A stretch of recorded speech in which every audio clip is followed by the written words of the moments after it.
Hello, good afternoon. My name is Alejandra Perez, Social Studies teacher at Excellence Middle School. And first, I'd like to thank you for allowing me the opportunity to show you how this lesson plan incorporates the best of CRSP, ensuring that all students can succeed and feel included. Now, the agenda will include an overview, a quick overview of the lesson and how this lesson plan creates a welcoming and affirming environment and creates high expectations and includes rigorous instruction. The lesson plan is based on the ancient civilizations of Mesoamerica and it's for 7th grade. The unit question is, how did the geographical, political, economic, religious, and social structures of Mesoamerican and Andean civilizations differ from each other? How are they connected and how did they influence each other? So with this in mind, the learning goals will include map skills, learning how to use them, how to locate, how to distinguish differences, and also environment, learning how the environment played and continues to play a role in shaping societies. Some more learning goals include analyzing, and this is analyzing through primary and secondary sources and the use of maps. And analyzing these sources will allow them to compare and contrast them as well, and also to recognize the influence that they had on each other and even on future civilizations. The activities involved in this lesson plan include interpreting maps, creating a map, analyzing, as I said, the sources, and using the information gathered from there to complete a compare and contrast graphic organizer. And they also have a final project where they will be creating a commercial that highlights the historical aspects and the environment of one of the ancient civilizations. Okay, so now that you have a brief overview of the lesson plan, let's talk about how it will create a welcoming and affirming environment. First of all, learning about your students' cultures is very important to create such an environment. On the first day of school, students fill out a questionnaire where it asks them information about them. For this class, we concentrate on the information they provide about where they have lived, where their family or ancestors originated from, and even where they've traveled.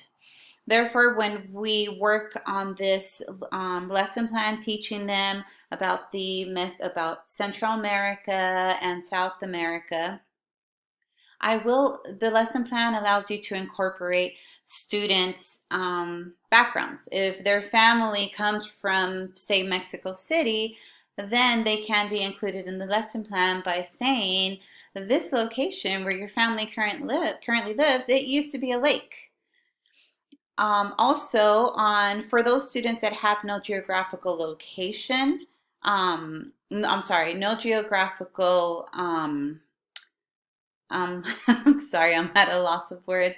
No geographical connection is what I'm looking for with what the area that we're learning. There's Monday Share Day where students share what they did over the weekend. And for example, if a student says, I played soccer, when we learn about the Aztec game with the ball, that can be incorporated where, hey, that's kind of similar to what you do. So student cultures are very important. To build and sustain student relationships in the classroom, first, every classroom needs to start with greetings. Teachers either standing by the door greeting the students and students greeting themselves. Make it a habit where every student every morning once everybody is in, greet every student. The whole class will say, good morning, Melanie, good morning, Joshua, good morning, Matthew, and so on. That is the basis for creating a relationship in the classroom among students. Collaboration. This lesson plan involves a lot of collaboration. All their activities, the map activity, the compare and contrast worksheet, even their final project involves them working in groups, sitting together, discussing, all working together towards the same goal. It's the same with the discussion questions they're given. Students are always allowed a few minutes to discuss with their classmates, with their group, before sharing with the class. And lots of praise and feedback creates a positive environment where student relationships can grow. Now, affirming students' identities is also important, and this lesson plan lets you do that with the instructional materials. This lesson plan is heavy on map usage.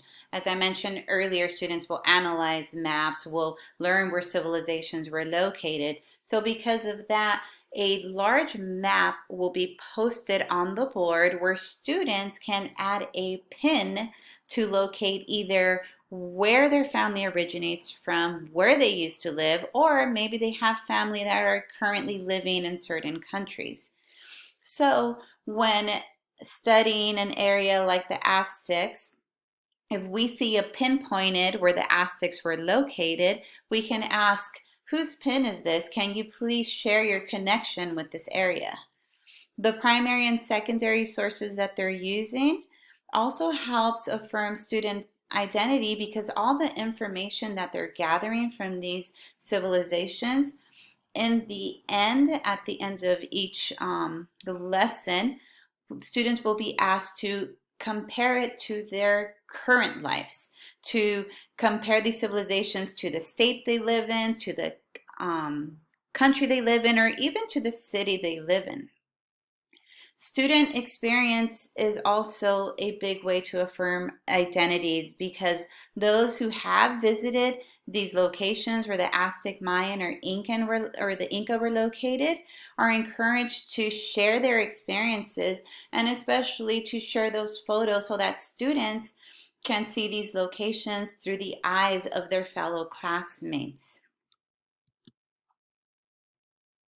Now, this lesson plan will always create high expectation and will involve rigorous instruction.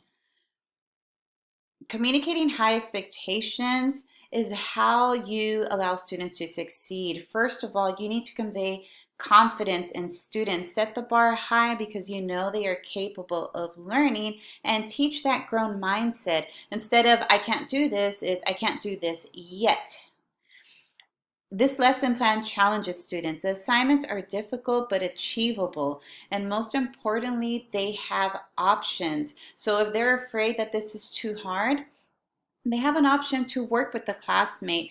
They have an option to, instead of working on it by hand, they can work on it on the iPad as well. And this lesson plan um, is a plan that rephrases questions various times to aid understanding because if they don't understand it in a certain way, by rephrasing it, maybe other students will understand it that way.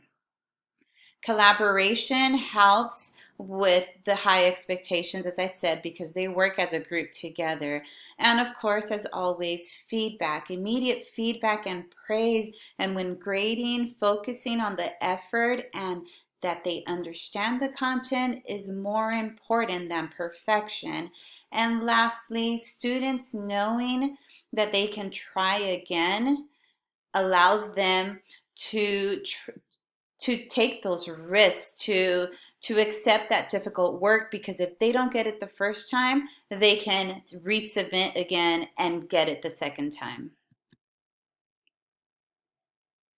Utilizing an assets-based philosophy to enrich student strengths is also very important, and this is done in this lesson plan through the way that the presentation is given, the content is given to the students.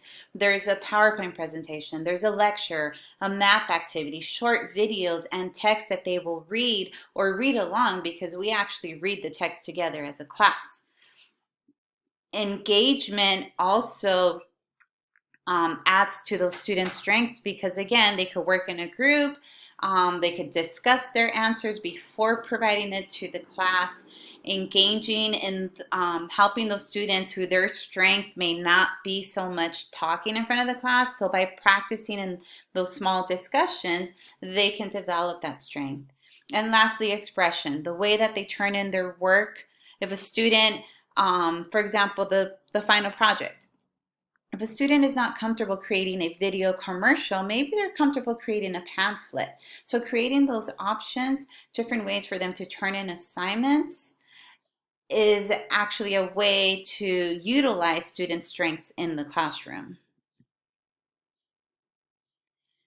Encouraging student-led engagement is also huge in this lesson plan. There's a lot of modeling, always as a teacher completing the first two questions with students and then having them do the rest, having them encouraging that student-led engagement where they discuss amongst their group, work together to find the answer. The student project allows creativity. Each student decides how they're going to present the information, what they're going to use to present the information. They are leading their own understanding through these projects and presentations. It takes them out of their comfort zones. Leading students to engage with content critically is also important. And one of the main ways to do this in this lesson plan is through the essential question. How do political, economic, religious, geographic, and social structures mold and shape civilization? This requires students to think critically because they connect what they just learned with everyday life. And they do that by using historical thinking skills, compare and contrast, which this whole lesson plan is based on compare and contrast. Other historical skills that they've learned in the past, cause and consequence, change and continuity, and most importantly, to help them think critically, this lesson plan involves a lot of opportunity for modeling, plenty of examples provided by the teacher, teaching them how to read sources and how to answer essential questions.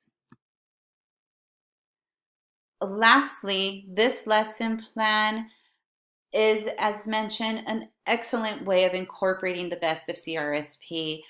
As mentioned earlier, it creates a welcoming and affirming environment through greetings and discussions, group work, and incorporating student cultures in the lesson. It also has high expectations and rigorous instruction because it creates challenging assignments, but also collaboration in there where they can work together to do it, and lots of modeling to get those students to achieve those high expectations. Thank you again for this opportunity. I hope that you choose this lesson plan and that I have provided enough evidence to show you that this is a great lesson plan. Thank you.